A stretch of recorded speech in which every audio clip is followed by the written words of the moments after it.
Bienvenue sur la chaîne. Rose.1988. Likez, abonnez-vous à la chaîne pour ne pas manquer les histoires intéressantes. J'ai quitté ma petite amie infidèle en la laissant seule dans notre complexe hôtelier de luxe. Lorsqu'elle s'est moquée de moi après que je l'ai surprise avec un autre homme, je n'ai rien dit. Bonjour. Je m'appelle Alex, j'ai 32 ans. Je travaille dans une entreprise de gestion de chantier depuis 5 ans. J'ai commencé comme chef de chantier, puis j'ai gravi les échelons jusqu'à devenir chef de projet. Je ne suis pas riche, mais je gagne convenablement ma vie, 85 000 $ par an. J'essaie d'épargner dès que possible. J'ai grandi avec une mère célibataire qui cumulait 3 emplois pour nous offrir un toit. Nous vivions dans un quartier difficile de Cleveland. Quand j'étais enfant, le chauffage a été coupé 2 fois en plein hiver. Je me souviens encore de ma mère, en pleurs à la table de la cuisine, dépassée par les factures. Ces images restent gravées. Depuis, j'ai compris que la stabilité financière ne doit jamais être considérée comme acquise. À chaque salaire, je mets immédiatement 20% de côté. Mes amis me taquinent en disant que je suis radin, mais je préfère parler de gestion stratégique. Je conduis une Toyota de 2012, qui fonctionne parfaitement. Mon appartement est modeste mais confortable, 2 chambres, situé dans un quartier sûr avec un bon stationnement. Je pourrais me permettre mieux, mais je n'en vois pas l'intérêt. Mon seul véritable plaisir est mon installation de jeux vidéo, que j'ai montée petit à petit en profitant de promotions et de pièces reconditionnées. Mon ex, appelons-la Megan, a 28 ans. Elle travaille dans une agence de marketing haut de gamme. Elle se plaint souvent de ne pas être reconnue à sa juste valeur, même si elle gagne presque autant que moi, 78 000 $ par an. La différence, c'est qu'elle dépense chaque centime qu'elle gagne, et même davantage. Vêtements de marque, restaurant chic, dernier modèle d'iPhone chaque année, rien ne lui échappe. Son appartement, un loft magnifique en centre-ville, était à peine dans ses moyens. Meublé avec goût, comme dans les magazines, mais tout acheté à crédit. Nous nous sommes rencontrés à la pendaison de crémaillère de mon ami Ryan, il y a 3 ans. Ryan est architecte dans une entreprise qui collabore parfois avec celle de Megan. Il pensait que nous ferions un bon duo. À l'époque, je ne cherchais rien de sérieux. Ma précédente relation avait mal fini, elle m'avait trompé avec son meilleur ami gay, qui ne l'était finalement pas. Mais c'est une autre histoire. Megan était splendide, ce mélange parfait entre douceur et sensualité. Longs cheveux bruns, yeux verts, silhouette athlétique mais féminine. Elle semblait avoir les pieds sur terre, un bon travail, un appartement à elle, confiance en soi, intelligence. Le soir de notre rencontre, elle portait une robe noire très simple, probablement plus chère que ma mensualité de voiture, mais qui lui allait à merveille. Nous avons parlé pendant des heures, série Netflix, objectifs professionnels, centre d'intérêt. Elle était drôle, brillante, et me touchait le bras en riant à mes blagues. La connexion était immédiate. En quelques mois, nous étions en couple. La première année fut incroyable. Week-end en amoureux, découvertes culinaires, discussions passionnantes, et une complicité physique intense. Je pensais réellement avoir trouvé la femme de ma vie. Mes amis l'appréciaient, même si Ryan me lançait parfois des regards étranges lorsqu'elle faisait certains commentaires. Je les ignorais, aveuglé par mes sentiments. Avec le recul, de nombreux signaux d'alarme m'étaient apparus, mais je les ai volontairement ignorés. Par exemple, elle oubliait systématiquement son portefeuille lorsque nous allions dans des restaurants chics.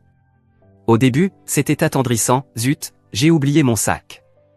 Mais cela se reproduisait bien trop souvent. Elle évoquait aussi les cadeaux luxueux que ses ex lui avaient offerts. Jason m'avait acheté un sac Gucci pour nos 6 mois. C'était gentil, mais un peu kitsch. Des comparaisons subtiles mais blessantes, qui me faisaient douter de ma valeur.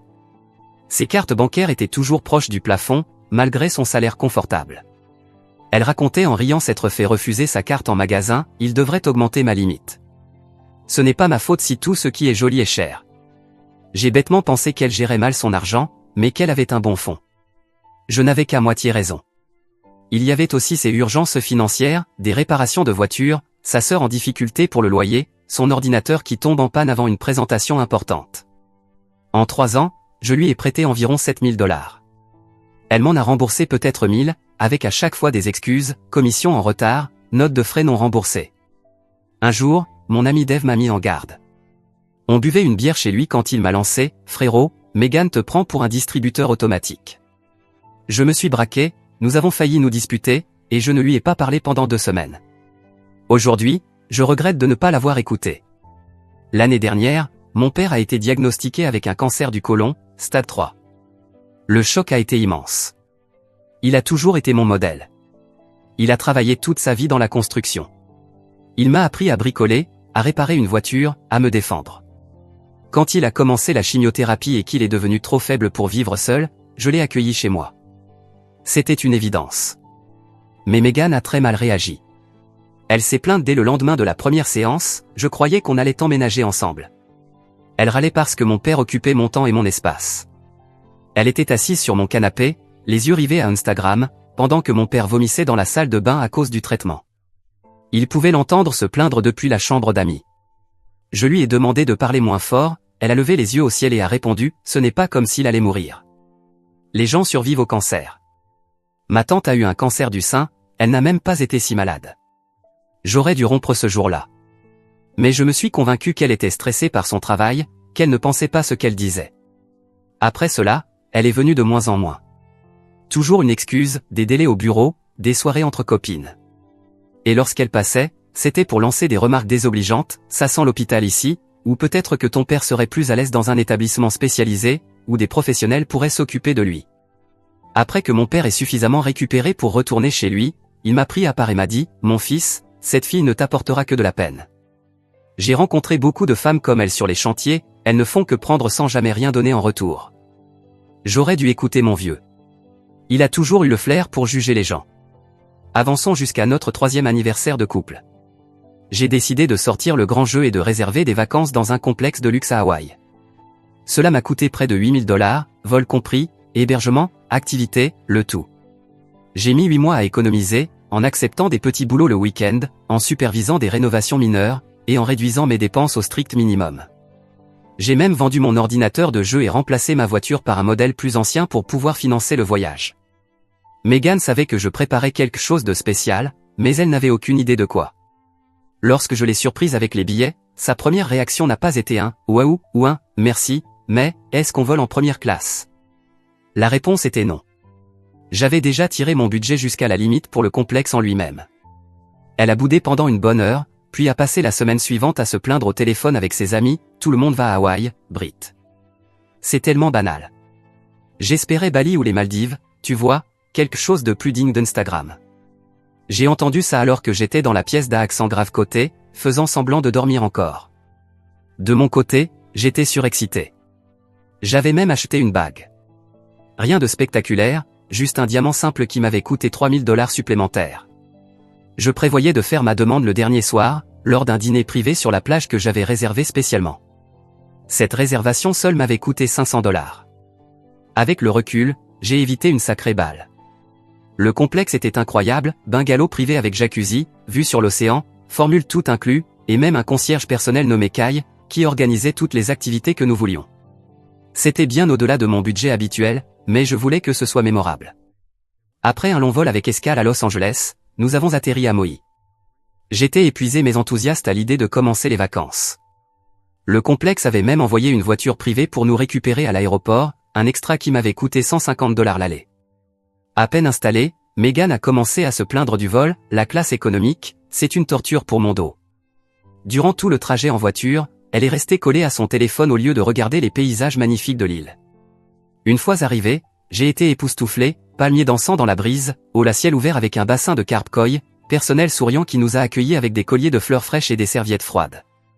C'était encore mieux que sur les photos. Je me suis tourné vers Megan, espérant lire la même admiration sur son visage, mais elle comparait déjà l'endroit à un autre complexe où une de ses amies avait séjourné à Bora Bora. Notre bungalow dépassait toutes mes attentes, vue sur l'océan, lit king size drapé de linge blanc, terrasse privée avec escalier menant directement à la plage. J'avais demandé des pétales de rose sur le lit et une bouteille de cidre pétillant, car Megan disait que le champagne lui donnait des maux de tête. Cela m'avait coûté $90 supplémentaires. En entrant, elle a jeté un coup d'œil et s'est contentée de dire « Oh, c'est mignon », puis a passé une heure à réorganiser les objets dans le bungalow, sous prétexte que le feng shui n'était pas bon. Ce premier soir, j'ai proposé une promenade romantique sur la plage au coucher du soleil. Megan a répondu qu'elle était trop fatiguée et devait se remettre du stress du vol. Elle est restée dans le bungalow à faire défiler les réseaux sociaux pendant que je marchais seul. Je lui ai envoyé une photo du plus beau coucher de soleil que j'avais jamais vu. Elle a répondu « sympa » avec un emoji pouce en l'air. Plus tard, elle a voulu aller au club du complexe. J'étais épuisé par les 11 heures de voyage, mais j'ai accepté. Elle a passé toute la soirée à danser avec des hommes qui avaient l'air riches, pendant que je luttais pour rester éveillé à la table. Elle me disait sans cesse de me détendre et d'arrêter de faire le grand-père. J'étais simplement fatigué. Un homme portant une Rolex lui a offert un cocktail sans alcool, et elle riait à toutes ses blagues. Quand je lui ai parlé de cela plus tard, elle m'a accusé d'être contrôlant et jaloux de tous ceux qui lui adressaient la parole. Notre première nuit au paradis s'est terminée avec elle dormant le plus loin possible de moi dans le lit king size. Le deuxième jour ne s'est pas mieux passé.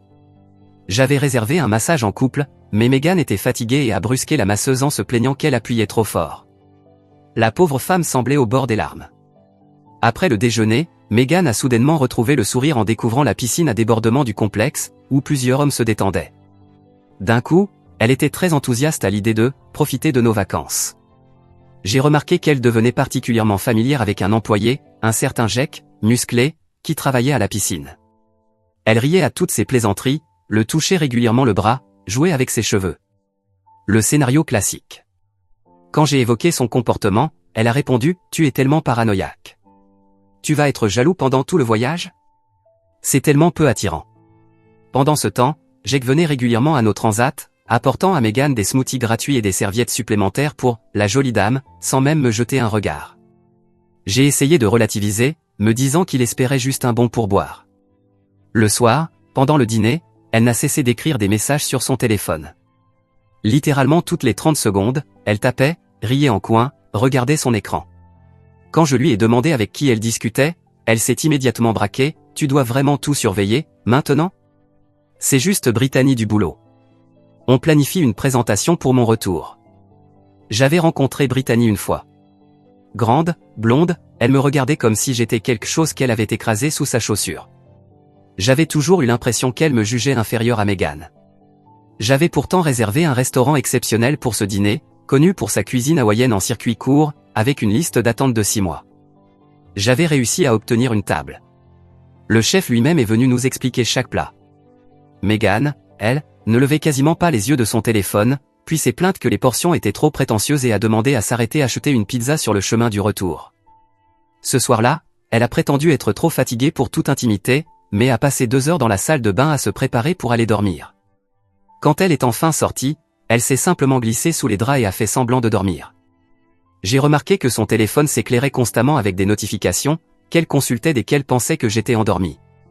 Le 3e jour, tout a basculé.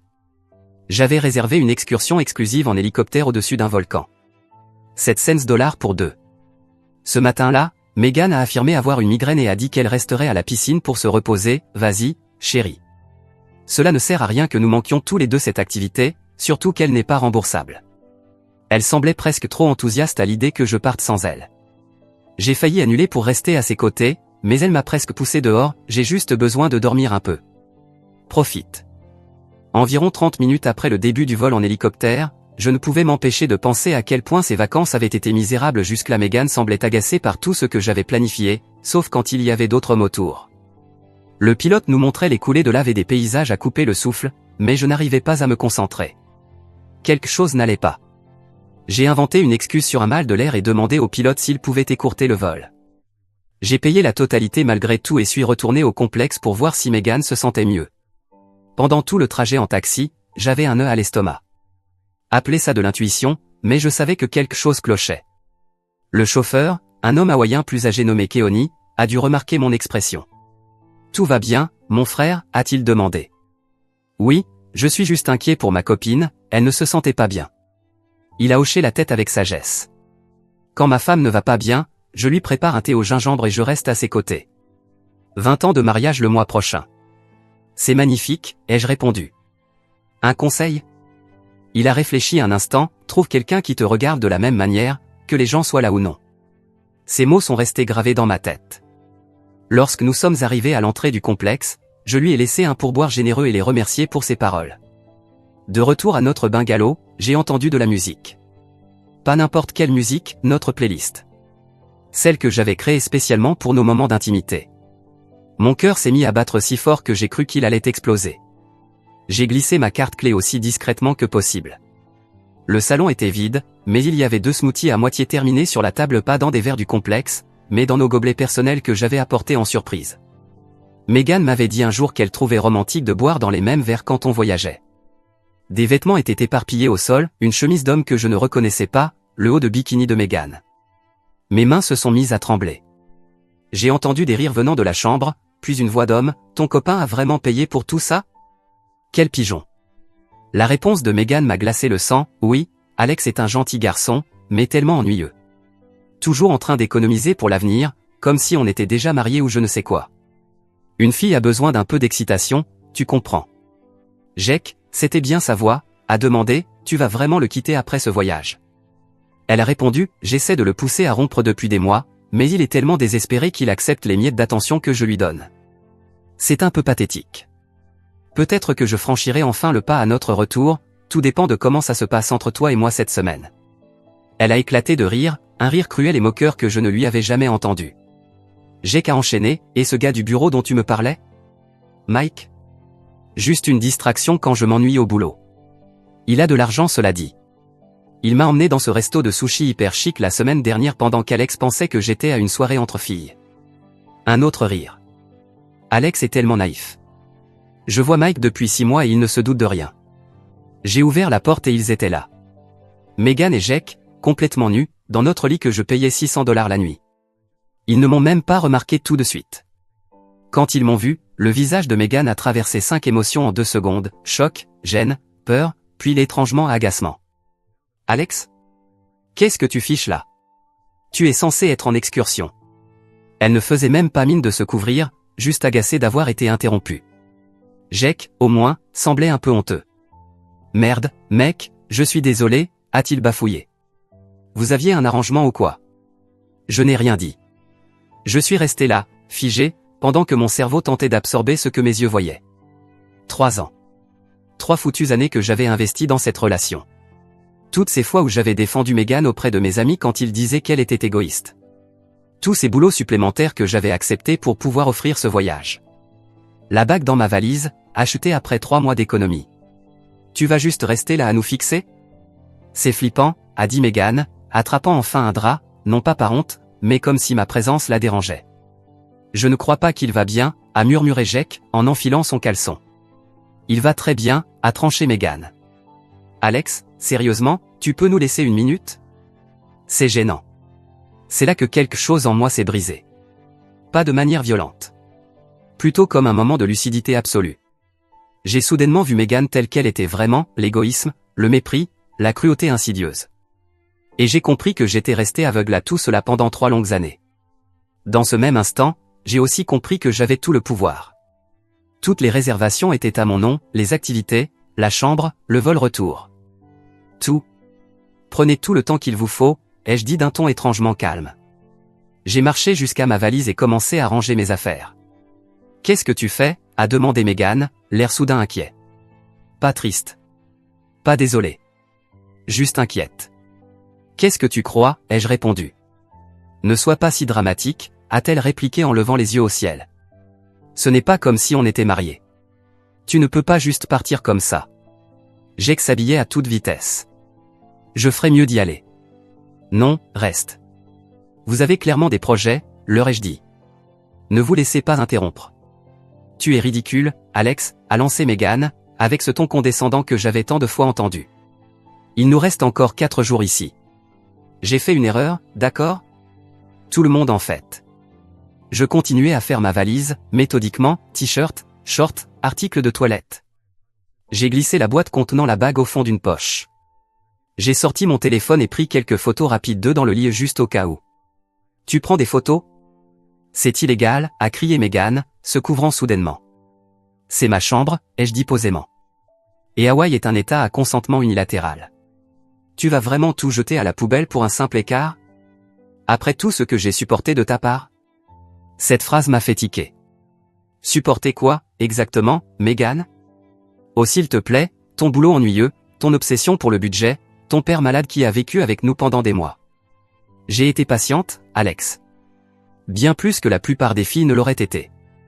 Et là, j'ai vu le vrai visage de Megan.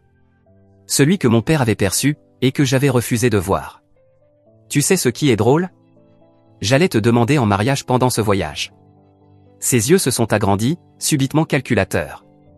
Je pouvais presque voir les signes de dollars briller dedans. Tu allais. Oh mon Dieu, Alex. Je suis désolé. Je ne sais pas ce qui m'a pris. S'il te plaît, parlons-en. Jake s'en va, n'est-ce pas Jake? Jake, désormais habillé, s'est littéralement enfui. Ouais, encore désolé, mec. Alors que je me dirigeais vers la porte, Megan m'a attrapé le bras. Tu ne peux pas me laisser ici. Comment je vais payer tout ça? Pour la première fois depuis que j'avais ouvert cette porte, j'ai souri.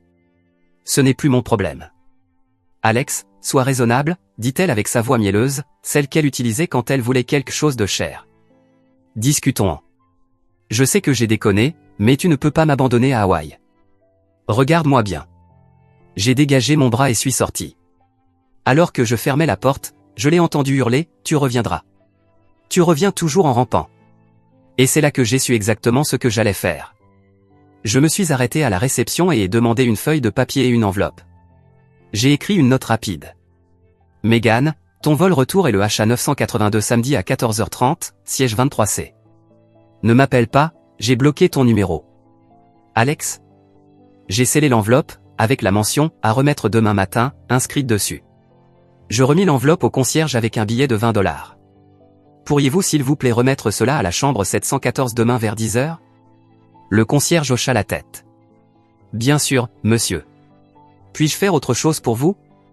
Oui, j'ai besoin de parler à la responsable de l'établissement. C'est urgent. Une femme prénommée Diana se présenta.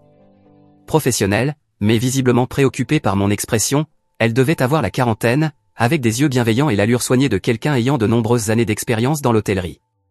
Monsieur Henderson, je suis Diana Kapoor, la directrice de l'établissement. En quoi puis-je vous aider?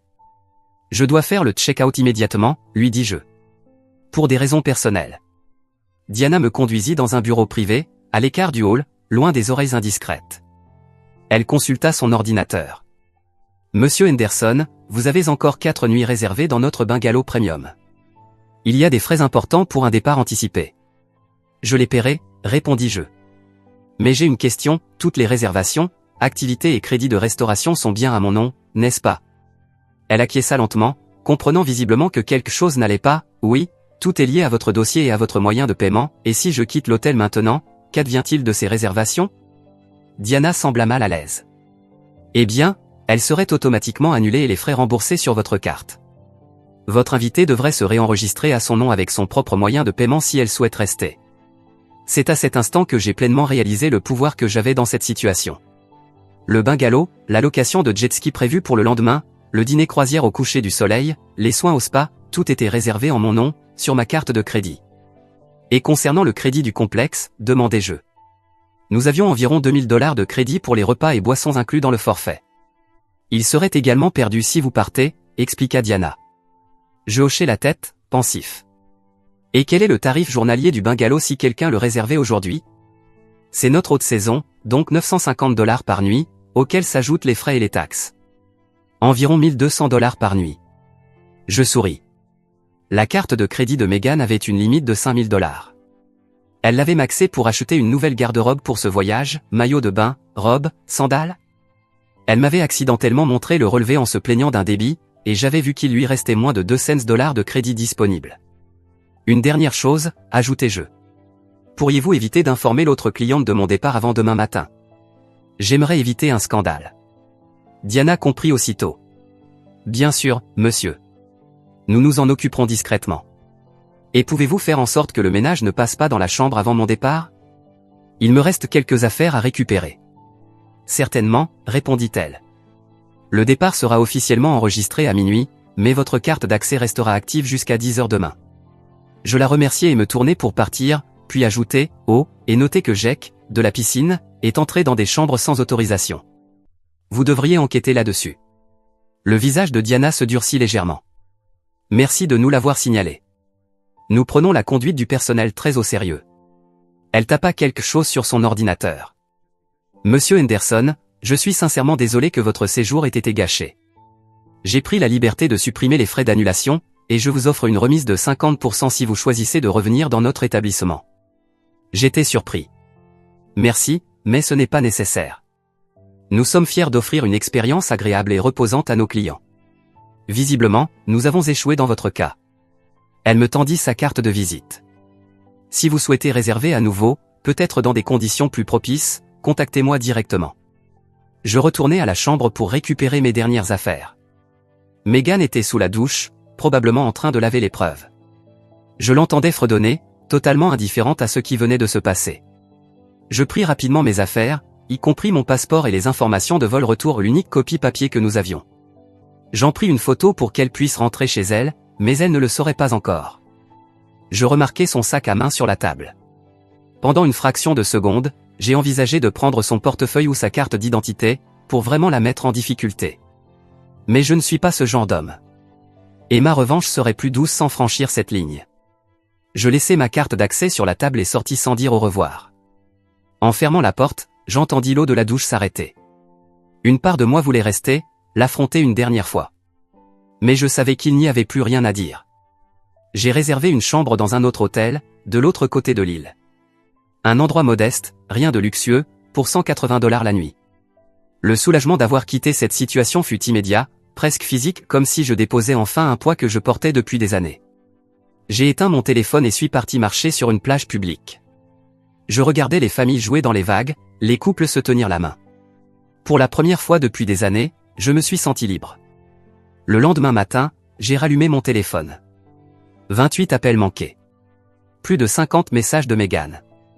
Je les ai lus en prenant mon petit déjeuner dans un petit café local, loin des zones touristiques.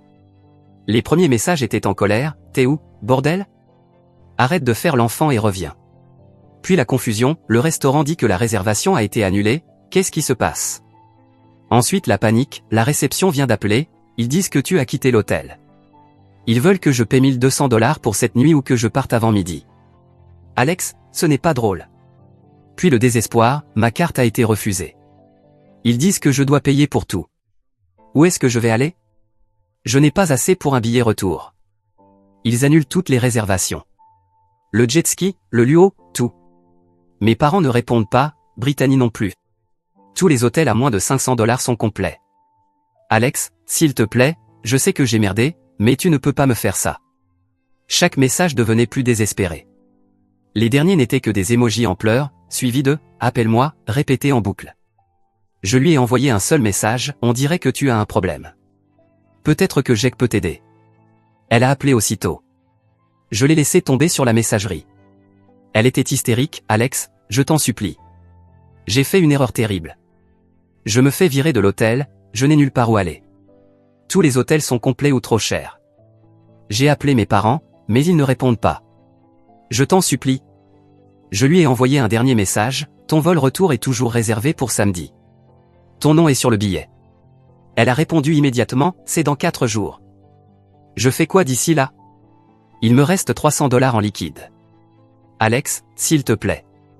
Je ferai tout. On peut arranger ça. Je te jure que plus rien de tout cela ne se reproduira. Je répondis, tu aurais dû penser aux conséquences avant de coucher avec le mec de la piscine dans mon lit. Bonne vie, Megan.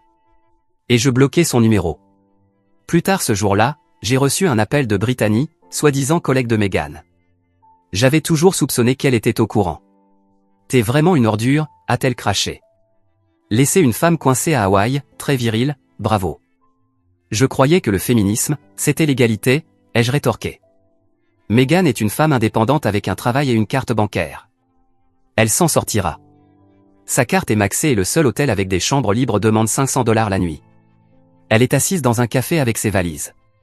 Elle aurait dû y réfléchir avant de baiser le barman dans mon lit à $600 la nuit. Silence. Puis Brittany a murmuré, quoi?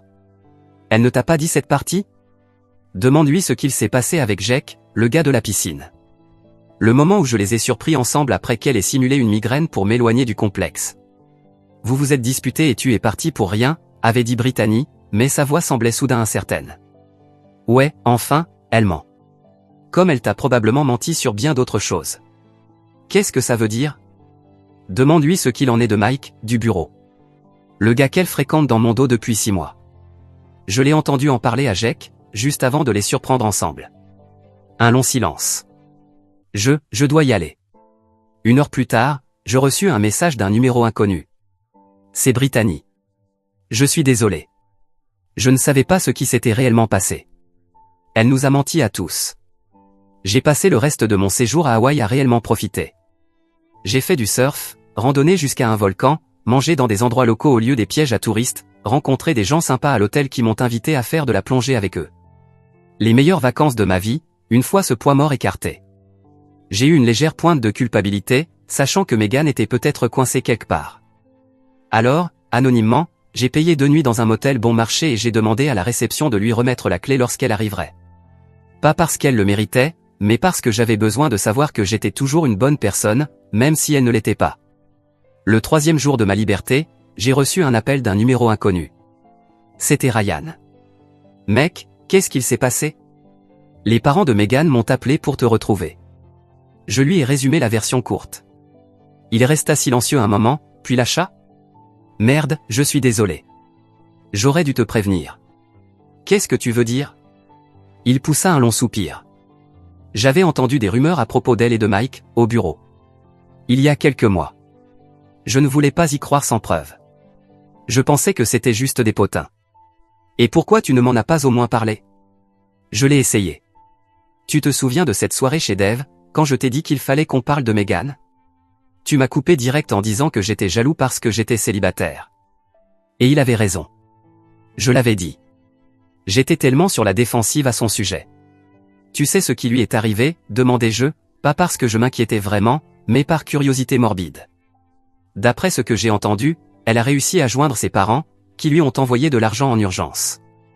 Ils étaient furieux, mais genre vraiment furieux. Apparemment, elle leur a dit qu'elle avait perdu son portefeuille, mais ensuite, la manager du complexe les a appelés directement au sujet de Jack. Je ris malgré moi.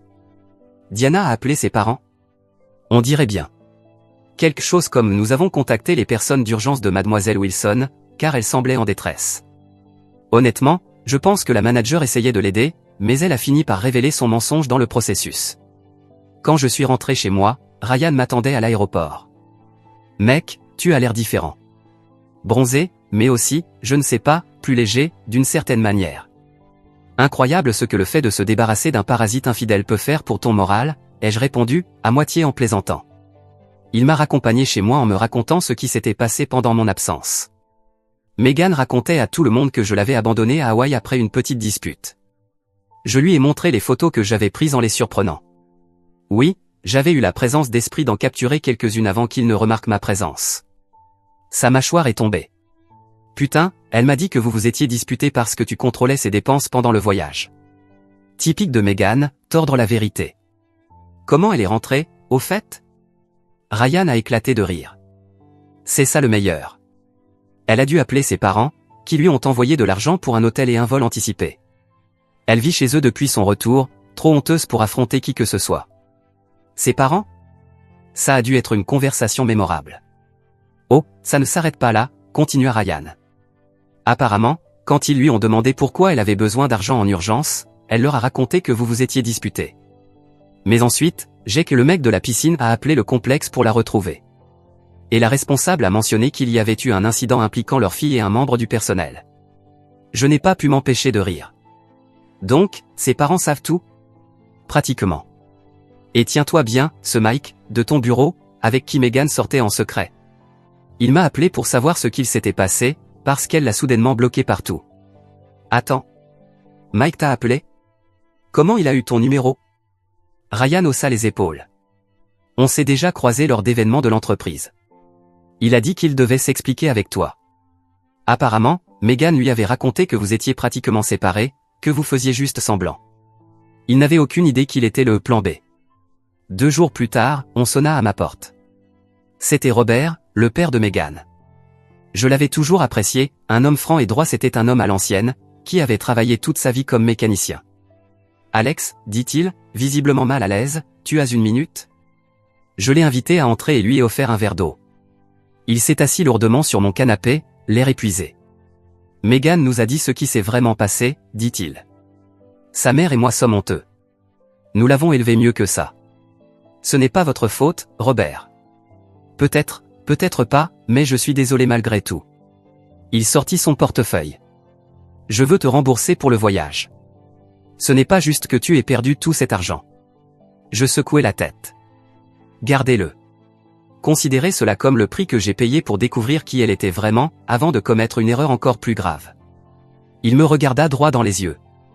Elle raconte aux gens que tu étais abusif, que tu contrôlais son argent, que tu l'éloignais de ses amis.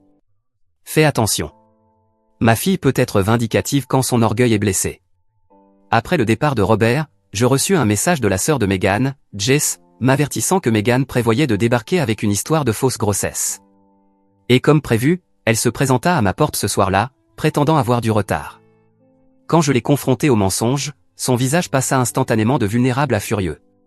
Elle me menaça de ruiner ma réputation au travail. J'ai déposé une main courante à la police, documentant ces menaces, et j'ai tout raconté à mon patron, preuve à l'appui. 2 semaines plus tard, Meghan déménagea soudainement à Chicago pour une soi-disant « nouvelle opportunité professionnelle ». Aujourd'hui, la vie s'éclaircit.